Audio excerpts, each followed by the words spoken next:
açım ilk baharımdan, nəğməm ilə bir də keçim öz diyarımdan. Bol bəhrəl Muğan düzü, Mil düzü, Şirvan düzü, gəl gəldir şən Azərbaycan.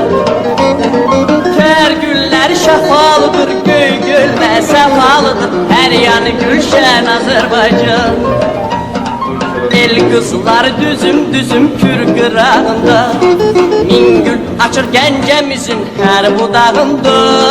Dost eller Qarabağın dağ bu qarlıdır, gen çölləri bu torpağın xoş baharlıdır. Bol bəhrəli Muğan düzü, Mil düzü, Şirvan düzü, gəl gəldir şən Azərbaycan.